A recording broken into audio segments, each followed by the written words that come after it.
In this video, I'll be sharing with you some fundamental theory behind business-to-business lead generation and how you can do it as well. My name is Quinton Martinez, and I help structure and automate businesses along the 4 core components that every business has: marketing, sales, fulfillment, and administration. And today we'll be talking about a client of mine that wanted to start doing more business-to-business lead generation. They're a business coach, and they were struggling, so I needed to make some fundamental theory clear so that they have a better framing for how to approach just lead generation. The first thing that is important to understand is that there's a massive difference between the target audience that you're aiming for with business-to-business lead generation as compared to business-to-consumer lead generation. Business-to-business lead generation, essentially, you're talking about a highly specialized group of people, or at least knowledgeable group of people that are high value, and they have honestly no interest in bullshit. So how do you best approach them? You need to carefully think about how much time, resources you're willing to put into each individual lead or prospect for it to make sense in business-to-business lead generation. Next to the target audience, them being just more highly specialized, you also have to consider that they're often working in teams. So first of all, there's no impulse buy or almost nothing in regards to impulse buying. And as the organization becomes bigger, impulse buy also decreases. But more than that, you have to consider the fact that they're highly focused on return on investment.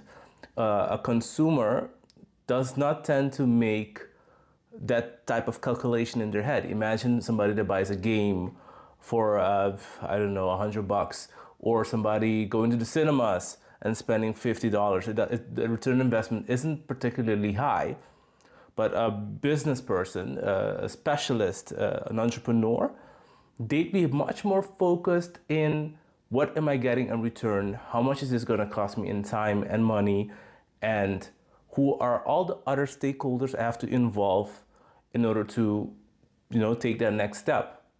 And that stakeholder portion is one of the key things as well with business-to-business lead generation.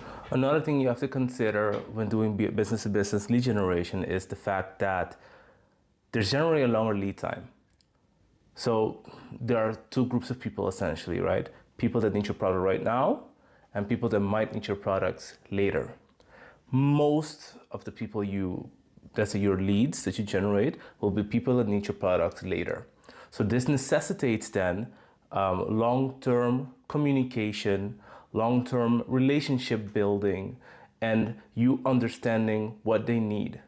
Furthermore, sometimes you're basically dealing with a person that needs to convince either their management or the rest of their team to, let's say, take a step with you, and that you're essentially not only selling to them, but you're helping them sell to the rest of their colleagues as well.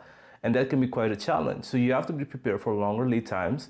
And that's also why you should always be generating leads and always be doing communication. You have to be prepared for, let's say, a lead to take somewhere between 1 and 3 months.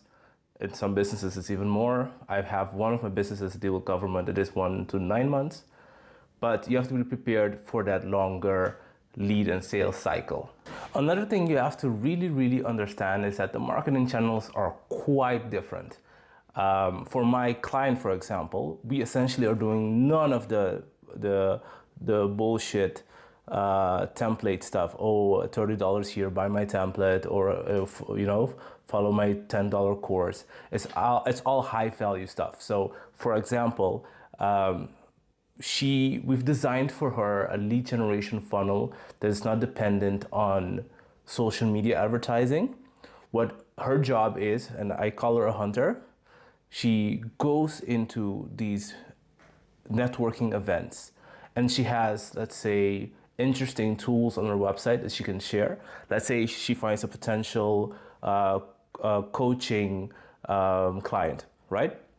And this person is not really ready yet for coaching, but she finds him interesting or her interesting, and she wants to get her into her CRM. What she does is she has a tool which helps them answer certain questions on her website. But when they fill this in, two things happen. She classifies her client as either a potential client or not, because she understands who they are, and the client gets into their mailing list. So she saves time if it's not an ideal client, but she also gets a chance to nurture that client into, let's say, a potential client in the future. So when you're doing business-to-business lead generation, you have to think, where are these people? Where do I meet them? And it's certainly not on just social media. Potentially, LinkedIn is also always an option, and there are some people doing really well on it, but you just have to consider it carefully. Where are my target audiences hanging out? Where do they see my message? And how do I get them to react when I know that they're not people that are going to be, let's say, buying a template or buying those typical business to consumer products? Okay, so what can you do today to start doing business to business lead generation? I'll summarize it in a few steps. First, determine your target audience. And I want you to think very carefully about who they are, how they think, what they find valuable. Then I want you to think about how much you're actually willing to spend to convert each client, because it affects your marketing campaign by a lot. Let's say you are a web agency, which is something I've done and sometimes still do, and you sell your websites for around, let's say the average client is $10,000.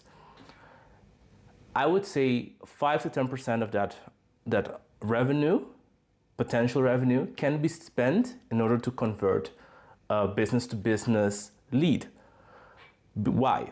Because you know you're getting $9,000 for every $1,000 you spend.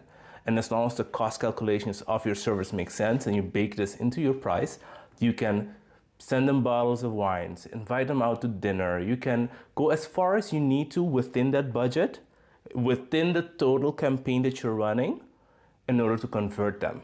And that gets me to my third point, which is create a hook that's actually interesting to them. So it's not only the total thing of how you get their attention, what I just spoke about, but also when they're ready, let's say your business friends, and they're ready to take the next step with you, what do you offer to give them that final push?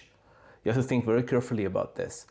Then you need to run the campaign, evaluate the campaign, run the campaign again, and keep on going like that.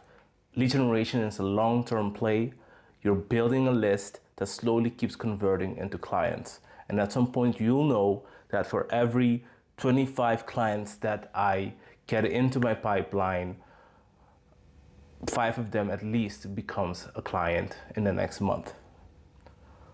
This is how you do business to business lead generation today.